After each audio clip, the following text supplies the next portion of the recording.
Aku memutuskan untuk berhenti hormat. Assalamualaikum warahmatullahi wabarakatuh. Apa kabar Bunda? Semoga Allah selalu memberikan kebahagiaan. Mohon maaf ya Bunda, beberapa hari ini tidak up video karena mood sedang berantakan. Dan ini ku persembahkan cerita terbaru, semoga Bunda-Bunda terhibur. Suara tamparan yang begitu keras itu terdengar dan menggema di ruangan berukuran 3 kali 3 meter. Ruangan itu adalah ruang tamu milik seorang perempuan yang saat ini sedang berduka. "Kamu menamparku? Kurang ajar sekali!" teriak perempuan tua. Dia memegangi pipinya yang terasa panas. Bahkan telinganya masih berdenging karena tamparan itu. Sementara perempuan yang ada di hadapannya, yang barusan menampar dirinya, masih menatapnya dengan tatapan tajam. "Anakku saja belum dikuburkan, tapi engkau sudah menuduhku yang bukan-bukan," teriak perempuan itu. Dulu ia yang selalu hormat terhadap perempuan yang sudah menjadi ibu mertuanya selama 3 tahun terakhir. Kini rasa hormat itu sudah hilang. Semua orang yang ada di sana yang melihat kejadian itu merasa puas. Sebab sedari tadi, Bu Asi marah-marah tidak jelas, menuduh Ainun dan menyalahkan atas kematian putrinya. Ya, Ainun baru saja kehilangan putrinya. Bahkan saat ini, putrinya belum dikuburkan, baru selesai dimandikan. Namun, ibu mertuanya sedari tadi tak mau diam, terus saja menuduhkan dan menyalahkan dia tentang kematian anaknya. Andai, tadi malam, ibu mau menolongku, membawa Arini ke rumah sakit, mungkin semua ini tak akan terjadi, bentak Ainun. Dan sekarang, ibu malah menyalahkanku karena Arini sudah pergi. Aku tadi malam sendirian di rumah. Hujan sangat deras. Aku tak punya kendaraan. Aku tak punya uang untuk membawa Arini ke rumah sakit. Aku menelpon kalian, meminta tolong agar diantarkan ke rumah sakit karena panas anakku semakin tinggi. Tapi apa yang ibu jawab? Ibu malah marah-marah, menuduhku, menyalahkanku, dan menolak, tidak mau membantuku. Ucap perempuan itu lagi. Kesabarannya kali ini sudah habis. Benar-benar sudah habis. Sedari tadi, ketika mertuanya baru datang dan menyalahkannya terus-menerus, Ainun memilih diam. Ia masih berusaha untuk menghargai mertuanya, menahan amarah, karena dia sangat bersedih atas kepergian putrinya. Dia tak mungkin berdebat di hadapan jenazah putrinya. Namun, semakin dibiarkan, ibu mertuanya semakin keterlaluan. Hingga detik itu, kesabaran Ainun sudah habis. Ia yang tadinya duduk lesu, sambil menatap kosong ke arah depan, langsung berdiri karena sudah tak tahan lagi. Dan sedetik kemudian, tangan kanannya dengan keras mendarat ke pipi ibu mertuanya yang keriput. "Apa Bu? Jadi tadi malam Ainun menelpon kita?" Tiba-tiba, suami Bu Asih mendekat karena mungkin mendengar keributan yang terjadi. Bu Asih gelagapan. Dia tak menyangka kalau suaminya akan mengetahui hal ini. Ya, tadi malam, ketika ia menerima telepon dari Ainun, Bu Asih tak memberitahu suaminya. Dia sengaja diam dan merahasiakan, karena malas untuk mengantar dan membantu Ainun. Sebenarnya Bu Asih menyesal melakukan itu, namun dia tidak mau terlihat salah. Itu makanya dia melimpahkan semua kesalahan pada Ainun menantunya. "Jawab Bu," tanya Pak Eko, sambil memegang pundak istrinya. Pak Eko terlihat sangat emosi. Dia tidak menyangka kalau Ainun tadi malam menelponnya. Namun, istrinya dengan tega malah tidak memberitahu dia. Terpaksa Bu Asih mengangguk pelan. Pak Eko mengacak rambutnya. Dia benar-benar menyesal. Kenapa tadi malam dia tidur duluan, sehingga tak mendengar kalau menantunya menelpon. "Lihatlah Bu, gara-gara ibu, cucu kita Bu, gak ada," teriak Pak Eko lagi. Dia sangat geram pada istrinya. Jika ia tak punya iman lagi, mungkin hal gila sudah dilakukannya pada Bu Asih. Beberapa bapak-bapak yang melihat Pak Eko emosi berusaha untuk menenangkan beliau. Sabar Pak, Mari kita duduk. Kasihan Arini, Pak. Jangan emosi, ucap mereka. Dan Pak Eko pun akhirnya bisa tenang. Ia tak tega juga melihat jenazah cucunya yang masih terbaring di sana. Sementara itu, kumpulan ibu-ibu hanya bisa beristighfar. Tidak menyangka kalau semua ini terjadi karena neneknya yang sangat tega. Tadi malam, hujan turun begitu lebat. Memang sudah beberapa hari Arini itu demam. Sudah dibawanya ke puskesmas. Namun, panasnya tak juga turun. Malam itu, panas Arini semakin tinggi. Ainun panik. Ia berusaha menghubungi suaminya sampai berpuluh-puluh kali. Namun, tak ada jawaban. Bahkan, kesekian kalinya, akhirnya nomor suaminya tidak aktif. Hujan begitu lebat. Ia sudah mencoba mengompres Arini namun tak ada hasil. Ia sempat ragu untuk menghubungi mertuanya. Dia takut mengganggu atau merepotkan. Namun saat ini tak ada pilihan lain. Yang paling dekat dari rumahnya adalah mertuanya. Ya walau jaraknya sekitar 500 meter. Akhirnya Ainun memutuskan untuk menelpon mertuanya. Dia langsung menelpon ke ayah mertua. Karena dia tahu kalau selama ini ibu mertuanya tak pernah menyukainya. Tapi beda dengan ayah mertuanya. Ayah mertuanya begitu baik dan menyayangi Ainun. Tapi sayang, malam itu malah ibu mertuanya yang menjawab panggilan dari Ainun. Alhasil, ia malah mendapatkan cacian dan makian dari ibu mertuanya, bukan mendapat pertolongan seperti yang dia harapkan. Akhirnya yang bisa Ainun lakukan adalah memeluk Arini. Ainun menempelkan badan Arini ke badannya, berharap panasnya bisa pindah ke Ainun. Karena dia sudah lelah mengurus Arini seorang diri beberapa hari ini, bahkan sampai tak tidur. Akhirnya malam itu Ainun ketiduran. Namun di pagi hari, ia masih memeluk Arini dalam keadaan yang sama. Tapi tubuh Arini terasa sangat dingin. Wajahnya pucat. Dan sekujur tubuhnya seolah tak ada lagi darah yang mengalir. Ainun panik, berusaha untuk membangunkan Arini. Namun gadis itu sudah lemas. Tak ada lagi nyawa di tubuhnya. Bahkan nafas tak terasa lagi dari hidungnya. Dada pun tak kembang kempis lagi. Dada itu tak naik turun. Hanya diam. Tak ada pergerakan sama sekali. Ainun mulai menyadari bahwa ada yang tidak beres. Dia panik. Air matanya menetes, mengalir sangat deras. Bahkan tak mampu mengeluarkan suara. Hingga akhirnya ada seorang tetangga yang lewat. Mendengarkan rintihan Ainun yang terdengar begitu menyakitkan. Tetangga itu mengetuk pintu rumah Ainun. Namun, tak ada jawaban dari dalam. Tak ada juga yang membuka pintu. Hingga ia memutuskan untuk lewat belakang. Untungnya, pintu belakang tidak dikunci oleh Ainun karena dia lupa semalam. Dan tetangga itu masuk lewat pintu belakang. Dia kaget melihat Ainun yang menangis memeluk putrinya yang sudah lemas. Ia memastikan apa yang terjadi. Dan benar dugaannya, gadis kecil yang berumur 2 tahun itu sudah tiada. Ia buru-buru mencari bantuan keluarga sekitar. Dan akhirnya rumah Ainun ramai dengan para pelayat yang akan membantunya mengurus prosesi pemakaman putrinya. Jenazah Ainun pun sudah siap untuk dimakamkan.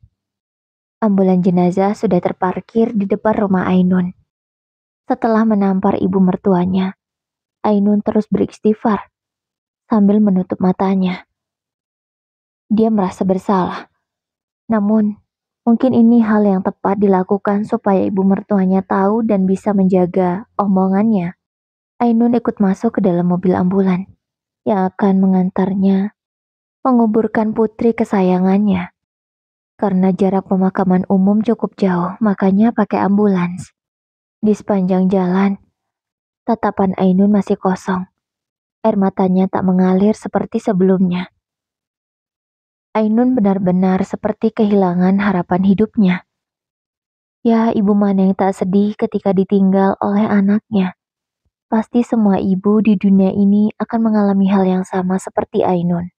Beberapa tetangga Ainun membantu menopang tubuh Ainun yang lemas. Mereka terus memapah Ainun hingga sampai ke pemakaman. Bahkan sampai prosesi pemakaman selesai dan mengantar kembali Ainun ke rumah. Selesai pemakaman, para warga yang hadir banyak memberi bantuan. Ada yang memberi beras, uang, bahkan sembako lainnya. Tak hanya itu, kembang yang digunakan untuk tabur bunga juga bantuan dari warga sekitar. Untungnya, walau Ainun tinggal di pinggiran kota yang hampir mendekati kotanya, warga di sini masih sangat guyup rukun jika ada tetangga yang kerepotan atau tertimpa musibah seperti ini. Ainun merasa sangat-sangat bersyukur. Mbak Ainun, kami pamit dulu ya. Nanti setelah mandi kami ke sini untuk bantu acara tahlilan nanti malam. Ucap Bu Ida. Beliau adalah tetangga di sebelah rumah Ainun. Ainun pun mengangguk. Tak mampu dia menjawab dengan suara. Dia benar-benar masih syok. Sementara itu, Bu Asi dan Pak Eko sudah pulang selesai prosesi pemakaman tadi. Ya, Pak Eko lebih baik mengajak istrinya pulang daripada istrinya buat malu dan juga malah merepotkan karena selalu buat masalah. Sebenarnya niat hati Pak Eko masih ingin di sini menemani menantunya yang masih terpukul. Namun, kalau istrinya di sini juga, malahan menantunya semakin emosi dan semakin stres. Dan sekitaran pukul 1:30 siang, para tetangga Ainun kembali untuk membantu mempersiapkan acara tahlilan nanti malam. Mereka bergotong royong untuk membuat hidangan sederhana, yaitu pisang goreng dan juga agar-agar. Sebenarnya tak dipaksakan jika memang tak ada untuk acara tahlilan orang meninggal seperti ini. Namun, sudah menjadi kebiasaan di sana. Para tetangga akan inisiatif membuat hidangan yang bisa dihidangkan untuk acara tahlilan malam pertama. Ya memang seharusnya begitu kan? Gantian. Jika nanti kita sedang kemalangan, maka tetangga yang lain akan inisiatif juga seperti itu. Acara tahlilan malam pertama berjalan dengan lancar. Tetangga juga membantu sampai acara selesai. Bahkan tak ada lagi piring kotor yang belum dicuci. Pak Eko ayah mertua Ainun juga turut hadir. Namun sampai detik ini, Burhan, suami Ainun belum kelihatan juga batang hidungnya. Entah kemana laki-laki itu pergi. Ainun, kamu gak tahu sama sekali suamimu kemana? Tanya Pak Eko dengan sangat hati-hati ke menantunya. Ainun menggeleng pelan. Apa dia gak bilang terakhir kali mau pergi kemana? Tanya Pak Eko lagi. Gak tahu Pak. Semenjak Arini sakit, Mas Burhan gak pernah ada di rumah. Jawab Ainun apa adanya. Pak Eko hanya bisa mengelus dadanya beristighfar. Dia tidak menyangka kalau anaknya sebrengsek ini. Bapak gak pernah ngajarin kamu jadi laki-laki pecundang dan gak bertanggung jawab. Tapi kenapa kamu malah lakuin ini sama anak dan istrimu? Batin Pak Eko. Di saat mereka masih bingung di mana keberadaan Burhan, tiba-tiba ada salah satu pemuda yang datang memberi kabar. Pak Eko, saya mau kasih tahu kalau sebenarnya Bang Burhan ditangkap polisi. Ucap pemuda itu memberi informasi. Apa? Ditangkap polisi? Pak Burhan memang terkejut. Namun dia tak heran lagi. Dia sudah hafal. Kenapa anaknya lagi-lagi masuk penjara? Iya Pak Eko. Kemarin malam itu, pas hujan deras, dia digerebek sama polisi. Biasalah. Lanjut pemuda itu lagi memberitahu. Pak Eko pun mengangguk paham. Begitu juga dengan Ainun. Ia tak asing lagi jika suaminya sering keluar masuk penjara. Burhan itu pemabuk. Dia suka sekali minum. Dan sudah beberapa kali ditangkap. Ini kayaknya yang keempat kali. Ainun, kamu tak usah pikirkan Burhan. Fokus saja pada hari ini ya. Tak usah pikirkan laki-laki itu. Ucap Pak Eko pada menantunya Ainun. Ya, Pak Eko pun sudah muak dengan kelakuan Burhan. Sudah berkali-kali dia menyelamatkan putranya. Namun, berkali-kali juga putranya mengecewakan dirinya. Setelah semua warga laki-laki atau bapak-bapak yang ikut tahlilan pulang, Pak Eko pun pulang. Ya tak enak kan? Kalau masih ada beberapa bapak-bapak yang tinggal, tak mungkin Pak Eko pulang duluan. Karena di sini tak ada laki-laki. Sebab anak lelakinya yang menjadi harapan saat ini malah masuk penjara. Sesampainya di rumah, "Pak, lama sekali sih. Ngapain aja di sana?" Tanya Bu Asih dengan kesal menyambut suaminya yang menurutnya terlambat pulang. "Kamu kenapa sih Bu marah-marah? Aku itu baru pulang tahlilan di acaranya cucuku. Yang gara-gara kamu juga cucuku pergi meninggalkan kita semua." Bentak Pak Eko emosi. "Dan kamu tahu, anak kesayanganmu itu sekarang di dalam penjara." Lanjutnya lagi, Pak Eko memberitahu di mana keberadaan Burhan sekarang. "Apa? Maksud Bapak Burhan?" Tanya Bu Asih terkejut. "Siapa lagi anak kesayanganmu? Anak yang selalu engkau manjakan selama ini. Lihatlah," jawab Pak Eko malas. "Pak, tolonglah Pak, bebaskan dia dari penjara. Kayak biasanya Pak, kasihan dia," ucap Bu Asih memohon pada Pak Eko. Gak akan pernah. Biarkan dia membusuk di sana," jawab Pak Eko. Bahkan dia menepis tangan istrinya yang berusaha memohon sambil memegang lengan Pak Eko. "Pak, jangan gitu dong Pak, kasihan Burhan. Dia pasti di sana tidurnya gak enak." "Ya Pak, kita sama-sama tahu lah gimana Burhan. Tapi bisakan dimaafkan Pak. Tolong ya Pak, bebaskan Burhan." Bu Asih masih terus memohon. Namun Pak Eko tak peduli. "Sekali enggak ya enggak Bu. Jangan pernah bujuk aku. Kalau enggak, malah kamu yang aku usir," ancam Pak Eko. Bu Asih terkejut. Dia tidak menyangka kalau malah dirinya yang akan diusir. "Kenapa Bu?" tanya Erika, kakaknya Burhan. Adik kamu masuk penjara," jawab Bu Asih. "Apa? Kenapa? Kasus kayak biasanya?" tanya Erika yang sudah paham. Bu Asih pun mengangguk. "Terus gimana? Bapak mau bebasin dia nggak?" tanya Erika lagi. "Enggak, kamu dengar sendiri kan tadi gimana jawaban bapakmu?" jawab Bu Asih kecewa. "Tumben banget, biasanya bapak selalu ngebelain Burhan," gumam Erika, dan Bu Asih pun berlalu sambil mengibaskan tangannya pertanda tak mengerti kenapa suaminya tidak mau membebaskan Burhan. Keesokan paginya, Ainun terbangun dalam keadaan mata yang masih sembab. Ia melihat kasur di sebelahnya. Kasur itu biasa menjadi tempat di mana Arini tidur selama ini.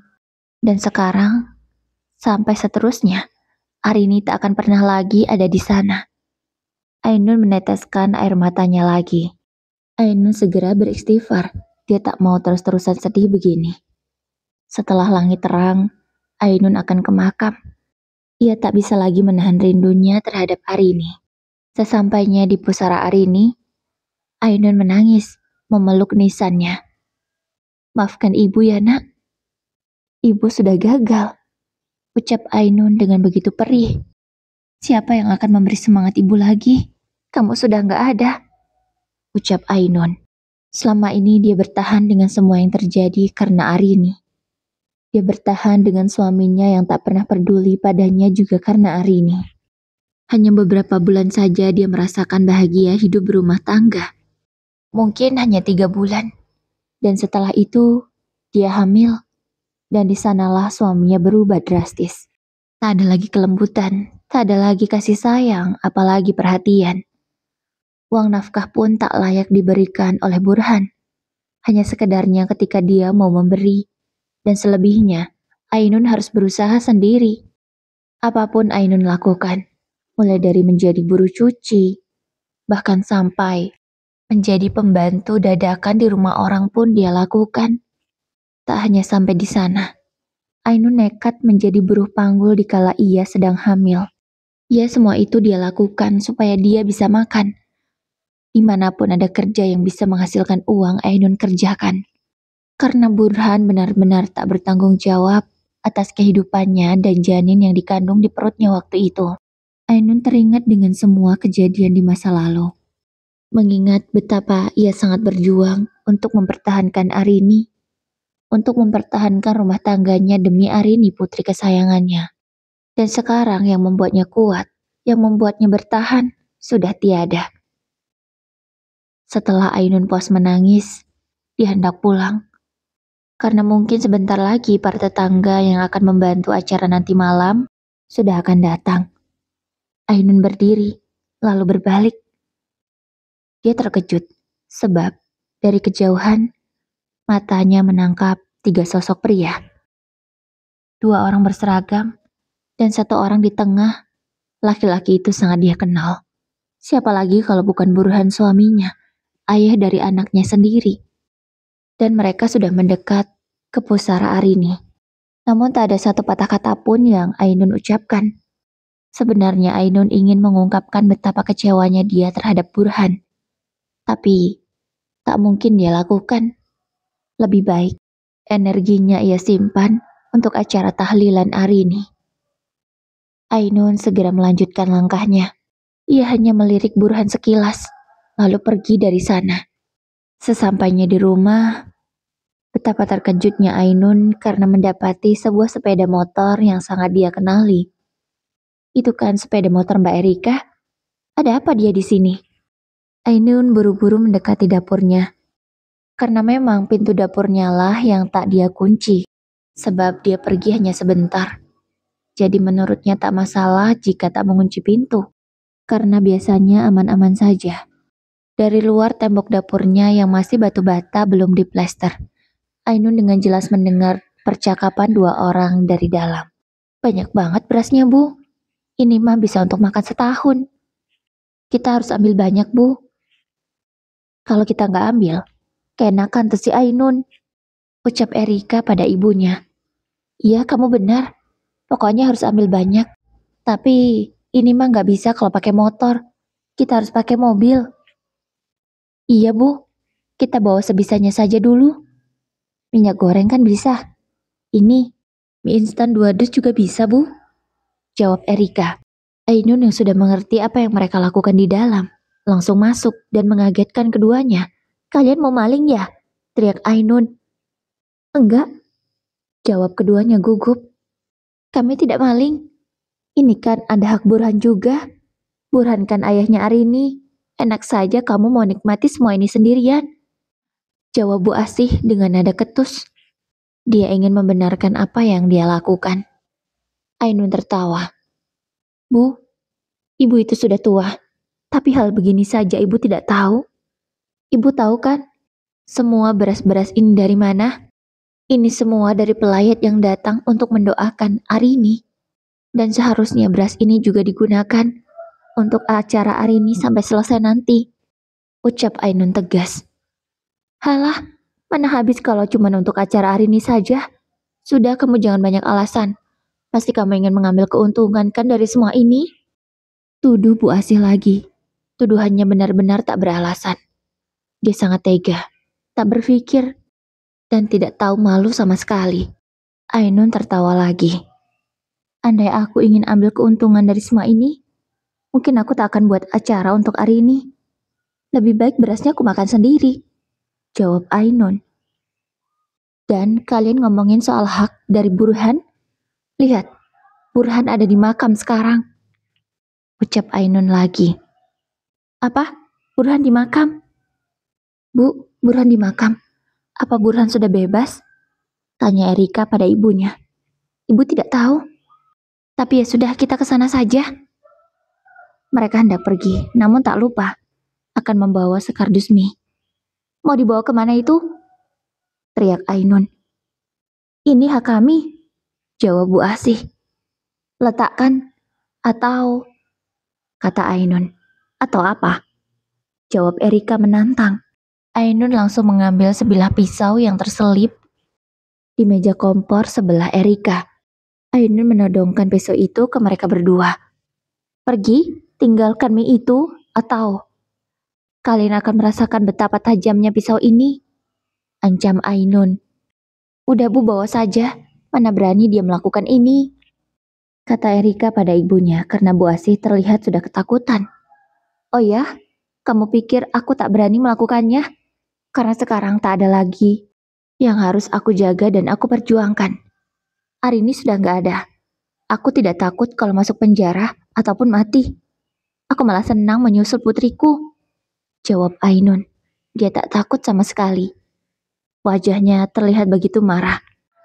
Karena kulit Ainun yang putih, hidungnya pun terlihat merah jika sedang marah begini. Mata sembabnya pun masih mampu untuk melotot. Melotot tajam ke arah keduanya. Ucapan Ainun membuat nyali Erika seketika menciut. Ia menjatuhkan kardus mie instan itu ke lantai. Lalu segera berlari keluar dapur bersama ibunya.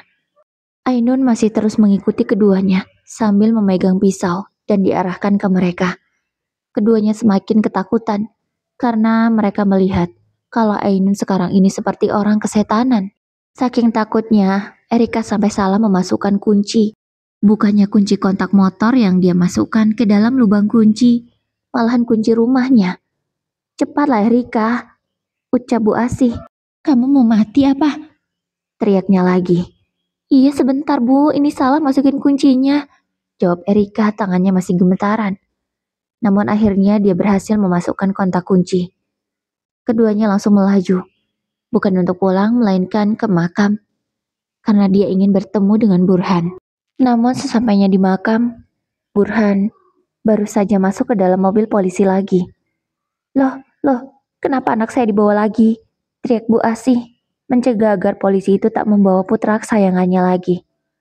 Maaf Bu, kami harus segera kembali ke sel, ucap polisi itu. Tapi, Burhan, teriak Bu Asih. Namun, polisi tetap menjalankan tugasnya dengan baik.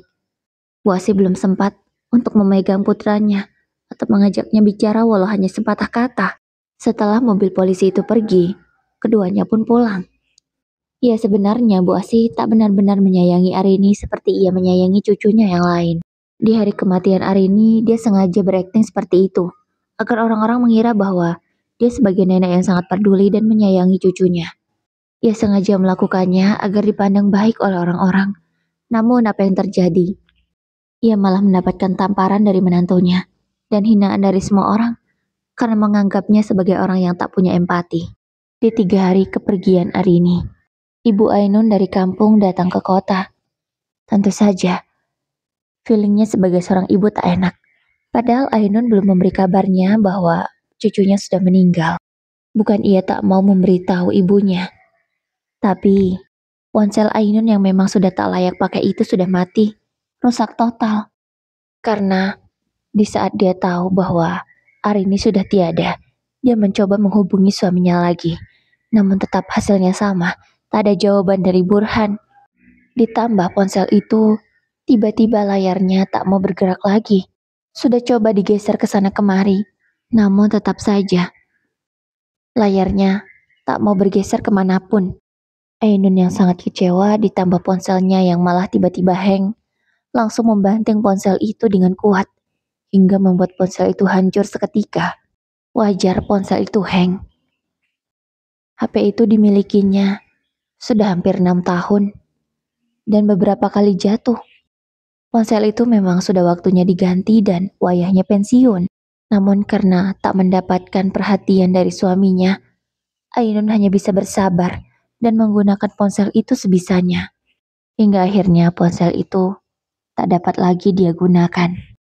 Dan juga karena dia masih sangat sedih, ditambah lagi masalah yang terus datang, sebab ulah dari ibu mertuanya, ia sampai lupa untuk memberitahu ibunya. Bu Nur dari kampung baru tiba. Dia sudah tahu kabar kematian cucunya dari tetangga yang tak sengaja bertemu dengannya di jalan. Iya, salah satu tetangga Ainun mengenali Bu Nur, walau sudah lama tak bertemu. Bu Nur memang jarang datang ke sini karena jaraknya yang lumayan jauh. Ini baru kali keduanya dia kesini lagi setelah anaknya menikah selama 3 tahun. Ainun, panggil Bu Nur. Air matanya sudah terjatuh dikala melihat putrinya yang saat ini benar-benar terpuruk. Ainun seperti mendengar suara yang tak asing di telinganya. Ia seolah mendengar suara ibunya. Benarkah ibu ada di sini? Batin Ainun. Dia belum menoleh. Dia masih menatap kosong di tembok dapurnya. Ainun, ini ibu nak. Panggil Bu Nur sekali lagi. Ainun menoleh ke sumber suara. Betapa bahagianya Ainun. Karena memang benar, bukan hanya suara ibunya yang ada, melainkan ibunya juga sudah ada di hadapannya. Ya tadi Bu Nur sudah mengucapkan salam beberapa kali. Namun, karena Ainun masih sedih, dia sampai tak mendengarnya. Ibu, ucap Ainun. Lalu dia berdiri dan memeluk ibunya. Yang kuat ya nak, kamu yang sabar, ucap Bu Nur menenangkan putrinya. Mereka berdua pun berpelukan sambil menangis. Lalu setelah tenang, Bu Nur mengajak putrinya duduk. Kamu yang kuat ya nak, tapi kenapa kamu gak ngabarin ibu? Tanya Bu Nur dengan lembut. Astagfirullah, maaf Bu. HP Ainun banting. Udah pecah. Jawab Ainun menyesal. Kenapa? Ainun pun menceritakan apa yang terjadi. Astagfirullahaladzim. Jadi suamimu masih di penjara sekarang? Tanya Bu Nur. Ainun mengangguk. Ya sudahlah nak. Kamu yang penting sekarang fokus untuk acara hari ini ya. Tidak usah pikirkan hal-hal yang tidak penting. Kamu harus pikirkan dirimu sendiri. Ucap Bu Nur yang sangat memahami keadaan putrinya. Itu ada tamu. Ucap Bu Nur karena mendengar ada seseorang mengucapkan salam. Oh iya Bu, tadi aku udah janjian sama Bu Eis pemilik warung. Karena aku mau jual beras Bu. Soalnya aku gak punya uang untuk beli cabai dan bawang. Jawab Ainun apa adanya. Ya beras yang dia dapat lumayan banyak. Dan tak akan habis juga. Jika hanya untuk acara sampai 7 harian nanti. Itu makanya Ainun menjual sebagian. Nanti uangnya bisa digunakan untuk beli keperluan yang lain. Seperti perbumbuan dan sayur-sayuran. Karena kalau pas 7 hari nanti, itu tidak hanya pakai kue, melainkan pakai nasi dan lauk pauk. Ini ya, Ainun saya beli segini per kilonya. Ucap Bu Eis menyesuaikan harga. Iya Bu Eis, terima kasih. Ainun pun menerima uang penjualan beras itu. Singkat cerita, acara 7 harian hari ini sudah selesai dilaksanakan. Masih ada sisa makanan. Ainun pun membagikannya kepada tetangga yang selama ini sudah membantunya. Terima kasih ya Mbak Ainun, ucap para tetangga hampir serentak. Sama-sama Bu, saya yang seharusnya terima kasih. Karena sudah dibantu sampai selesai, ucap Ainun. Sama-sama Mbak Ainun, kita kan harus saling membantu, jawab salah satu tetangga. Kalau gitu kami pamit ya Mbak Ainun. Mereka pun semua pulang, karena pekerjaan juga sudah selesai. Semua piring kotor sudah dicuci, kecuali beberapa piring kue yang masih ada di depan, karena masih ada bapak-bapak yang ngobrol. Sementara itu, Bu Asih dan Erika. Mereka juga turut hadir dalam acara ini, namun hanya hadir di malam harinya saja. Karena kan, kalau pagi sampai sore, itu pasti repot masak-masak di belakang. Keduanya tidak datang. Mereka memilih datang di malam harinya saja. Ya tujuannya supaya tinggal makan, gak perlu repot-repot ikut masak. Heh Ainun, Ibu sama Erika mau pulang. Mana bagian kami? Ucap Bu Asih tak tahu malu. Ya, dia seenaknya minta bagian. Padahal, dia gak kerja, tapi minta bagian. Gak ada, sudah habis semua. Jawab Ainun ketus. Masa sih?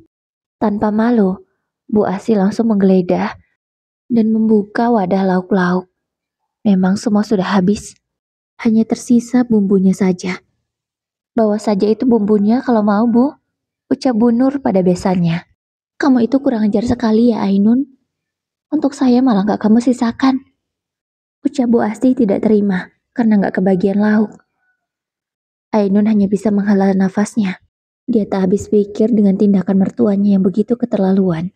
Erika yang melihat ada sepiring kue di atas meja, langsung mencari kantong plastik dan memasukkan kue itu ke dalamnya. Ayo Bu, kita pulang. Ngapain juga kita di sini, buang-buang waktu. Kata Erika mengajak ibunya pulang setelah mendapatkan seplastik kue.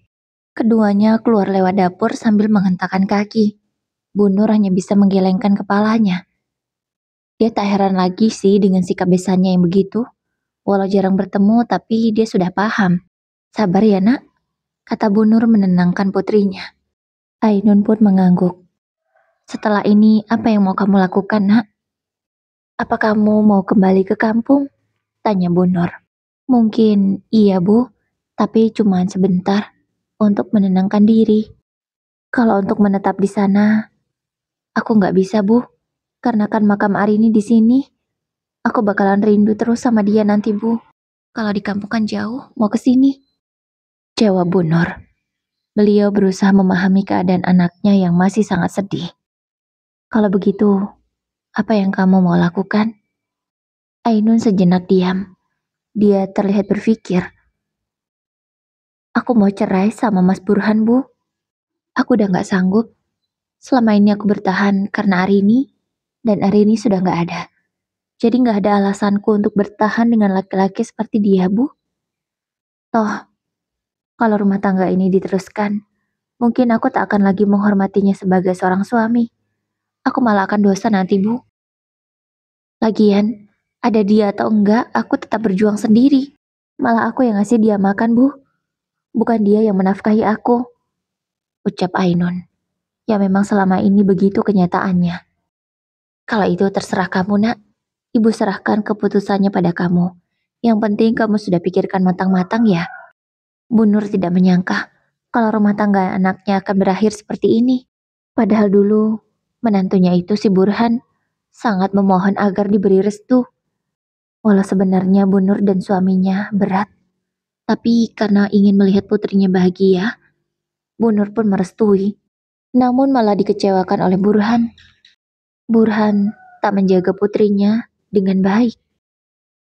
Terus kamu mau buka usaha apa atau kerja apa, nak? Tanya Bu Nur lagi. Sebenarnya sudah lama, Bu. Ainun pengen buka warung makan. Tapi Ainun belum ada modal, Bu. Jadi belum bisa. Ucap Ainun. Oh ya? Sebentar. Bu Nur masuk ke dalam kamar. Lalu kembali lagi. Ini ada modal untuk kamu. Kamu bisa gunakan ini untuk buka usahamu, nak. Bu Nur menyerahkan sebuah kantong. Ini apa, Bu? Tanya Ainun yang tak tahu apa isinya. Itu perhiasan ibu? Mendengar jawaban dari ibunya, Ainun buru-buru mengembalikan kantong itu ke ibunya. Kenapa dikembalikan? Pakai saja ini, nak, untuk buka usahamu. Ibu ikhlas. Lagian, ibu untuk siapa lagi menyimpan kalau bukan untuk kamu? Anak ibu cuma kamu, nak. Ucap Bu Nur lembut pada putrinya. Tapi Bu, ini kan simpanan ibu, digunakan untuk saat-saat mendesak, kata Ainun. Nah, ini kan saat-saat mendesak dan sangat dibutuhkan. Pakailah, nak, ibu tidak masalah. Ibu masih ada ini. Ucap Bu Nur menunjukkan 2 cincin di jari-jarinya. Ya, selama ini Bu Nur memang menyimpan dalam bentuk emas. Karena kalau dalam bentuk uang, rentan hilang atau habis terpakai. Pakailah, nak.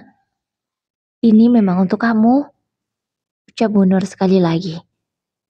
Makasih ya, Bu. Insya Allah, Ainun akan manfaatkan perhiasan ini dengan baik, Bu. Iya, nak. Jualah perhiasan itu. Uangnya kamu gunakan sebagai modal. Dalam seminggu ini, Ainun sibuk mempersiapkan semuanya. Ya, dia tak mau buang waktu. Lagi pula sudah punya modal dari ibunya. Dia mulai membuka warung makan yang dia impikan. Ainun ingin buka seperti warteg itu. Dia hobi masak, dan rasa masakannya sangat enak. Jadi, Ainun cukup percaya diri dengan rasa masakannya. Etalase untuk menaruh lauk juga sudah dipesannya. Namun harus menunggu waktu kurang lebih 1 minggu. Dan untuk sementara waktu, sampai etalase itu jadi, mereka memutuskan untuk buka dan memakai meja seadanya. Namun sebelum berjualan, mereka ingin membagikan makanan yang mereka masak untuk meminta pendapat para tetangga bagaimana rasa masakannya. Jika ada yang kurang, bisa diperbaiki sebelum dijual. Ini, Bu, ada makanan, jadi ceritanya saya mau jualan. Nah, ini saya bagikan dulu untuk testimoni. Saya minta pendapatnya ya apa yang kurang. Ucap Ainun sambil membagikan makanan ke tetangganya. Ada beberapa yang langsung mencicipi di hadapan Ainun. Ainun senang karena bisa langsung mendengar pendapat para tetangganya. Pas ini tempe oreknya enak banget. Sayur kacangnya juga, tapi ayamnya sedikit kurang garam. Kalau garamnya ditambahi pasti lebih enak, lebih meresap, atau mungkin ungkepnya kurang lama. Berbagai macam pendapat Ainun terima sebagai masukan. Nanti dia akan perbaiki kualitas masakannya lagi. Nah, menurut ibu ini rasanya sudah cukup pas, nak. Sudah layak dijual. Ucap Bu Nur memberikan pendapatnya juga. Akhirnya hari Senin itu mereka mulai buka. Bebarengan dengan itu, Burhan juga keluar dari penjara. Karena memang dia di penjara hanya 2 minggu. Tapi bukannya mendapatkan sambutan yang baik, Burhan malah mendapatkan pukulan, tendangan, bahkan tamparan dari Pak Eko ayahnya. Pak, hentikan Pak, ucap Bu Asih memohon. Namun Pak Eko terus saja memukuli putranya. Dia sangat kecewa dengan Burhan. Kali ini lebih kecewa daripada biasanya. Burhan sudah berkali-kali mengecewakan dirinya sebagai seorang ayah dan juga orang tua. Berkali-kali Pak Burhan menyelamatkannya, menjaga nama baiknya, tapi berkali-kali juga Burhan mengecewakannya. Bapak gak sudi menerima kamu di rumah ini. Pergi dari sini. Pak Eko sudah habis kesabaran. Dia memilih mengusir Burhan. Jangan dong Pak, nanti Burhan mau tinggal di mana? Dia itu sudah gak diterima sama istrinya. Bahkan, si Ainun yang gak tahu diri itu sudah menceraikannya. Ya, Ainun sudah mengajukan gugatan di pengadilan. Tak mau lagi memberi kesempatan pada Burhan. Sudah cukup. Sudah habis kesabaran Ainun. Sekeras apapun Bu Asih memohon, Pak Eko tak mau mendengar. Dia tetap mengusir Burhan. Baju-baju Burhan langsung dilempar keluar semua, tanpa diberikan tempat. Bu Asih tak tega. Dia memberikan kantong plastik untuk Burhan. Selepas Burhan pergi, Bu Asih masih berusaha memohon. Diamlah Bu. Kalau kamu mau ikut sama anakmu itu, sana, keluar juga dari sini. Ancam Pak Eko dengan berteriak. Bukan dia tak sayang pada anaknya. Dia ingin beri pelajaran pada Burhan. Ia berharap dengan begini, Burhan sadar. Dan mau memperbaiki kesalahannya. Bukan malah terus mengulangi kesalahan yang sama. Pak Eko menyesal kenapa dulu dia selalu menolong anaknya itu. Sehingga Burhan malah merasa aman. Dan ketika dia buat salah, dia sudah yakin akan dibantu oleh orang tuanya. Sekarang Pak Eko tak akan lagi begitu. Dia akan lebih tegas pada Burhan. Meski Burhan itu bukanlah anak-anak lagi. Dia sudah dewasa dan seharusnya bisa berpikir mana yang baik dan mana yang buruk. Namun karena dari kecil selalu dimanja oleh Bu Asih, Burhan tentu saja tak mudah cepat berubah. Dia masih keras kepala dan berharap orang tuanya tetap membantunya. Satu-satunya tempat yang bisa menjadi tempat Burhan untuk berlindung adalah rumah temannya, di mana rumah itu juga yang menjadi tempat dia ditangkap oleh polisi. Tempat itu adalah base camp Burhan bersama teman-temannya. Tempat itu juga yang dia pakai untuk minum-minum. Kenapa kamu? Tanya teman Burhan. Diusir, jawab Burhan ketus. Bukannya simpati, teman-temannya itu malah menertawakan Burhan. Diusir istrimu atau bapakmu? Tanya mereka lagi. Diusir bapakku. Kalau sama istriku malah diceraikan. Jawab Burhan apa adanya. Dan mereka pun menertawakannya lagi. Sialan lo pada. Bukannya simpati lo malah nertawain gue. Seneng lo. Teriak Burhan. Dia tidak menyangka kalau teman-temannya malah akan menertawakan keterpurukannya. Ya lagian lo sih, udah gue kasih tahu. Istri lo nelpon sampai berpuluh-puluh kali nggak lo angkat satupun. Lo malah matiin ponsel. Nggak taunya, anak lo meninggal kan? Wajar lah istri lo menceraikan lo. Lo keterlaluan. Ucap teman Burhan. Ya dia sudah memberitahu Burhan malam itu. Tapi Burhan tak peduli malah terus minum hingga akhirnya dia tak sadarkan diri. Sadar-sadar sudah di kantor polisi. Burhan mengacak rambutnya kasar, dia menyesal. Andai malam itu bisa diulang, dia pasti akan mengangkat telepon dari Ainun. Tapi semua sudah terlambat. Semua sudah basi. Sementara itu Ainun, jualannya alhamdulillah selalu habis setiap harinya. Meskipun baru buka. Ya kalau rasa masakan enak pasti dicari oleh pembeli. Dan kalau sudah beli, tahu rasanya enak pasti balik lagi. Di sela kesibukan Ainun membuka warung nasinya, dia juga harus beberapa kali menjalani sidang perceraiannya. Hingga akhirnya sidang itu final. Ya, Ainun tak mau menerima mediasi apapun atau alasan apapun. Tapi Bu Asih malah mempermasalahkan sesuatu yang seharusnya tidak perlu dipermasalahkan. Karena itu adalah milik Ainun. Rumah. Ya, rumah yang dia tempati selama ini adalah rumah Ainun, bukan rumahnya bersama Burhan. Ainun membelinya sebelum dia menikah. Itu adalah uang hasil kerjanya dan tambahan dari orang tuanya. Bu Asih sangat malu. Ternyata Burhan itu memang tak punya apa-apa. Udahlah Bu, jangan ganggu Ainun lagi. Biarkan Ainun bahagia, bentak Pak Eko. Ya, dia nggak tega melihat Ainun. Sekarang dia tahu kalau selama ini menantunya itu tersiksa karena anaknya tidak bertanggung jawab. Setelah bercerai dari Ainun, Burhan semakin lontang-lantung tidak jelas. Ya, dia itu kerja ngojek, tapi kerjanya nggak semangat. Paling cuma dapat uang makan juga sudah berhenti nggak mau ngojek lagi. Kalau uang makannya habis, barulah dia ngojek. Ya begitu terus. Dia itu pemalas. Itu makanya dia nggak pernah kasih nafkah yang layak untuk Ainun selama menikah dengan Ainun. Siang dia ngojek sebentar. Nanti pulang ngojek tidur sampai sore.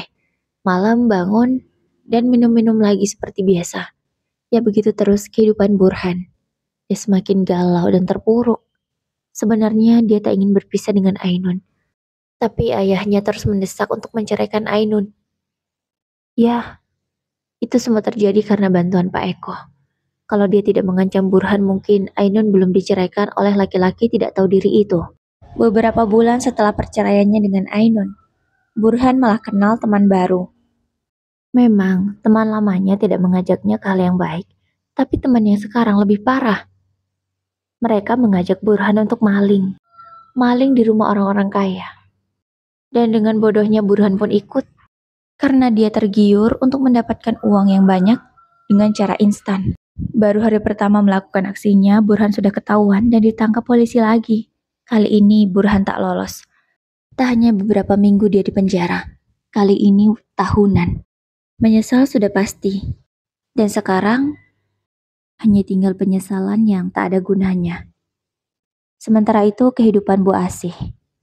Mengetahui putranya masuk penjara, dia memohon pada Pak Eko untuk membebaskan Burhan. Ya, Bu Asih belum kapok dengan ancaman suaminya. Dan kali ini Pak Eko habis kesabaran. Pak Eko dengan penuh kesadaran menceraikan Bu Asih. Ya, istri seperti Bu Asih tak patut dipertahankan. Sudah dinasehati, sudah diberitahu baik-baik, bahkan dengan cara tegas sekalipun, dia tidak mengerti dan tidak mau memperbaiki diri. Dan Pak Eko pun akhirnya menceraikan Bu Asih. Dia sudah melepas semua tanggung jawab. Lagi pula, anak-anaknya sudah menikah semua. Sekarang Pak Eko hanya fokus dengan dirinya sendiri.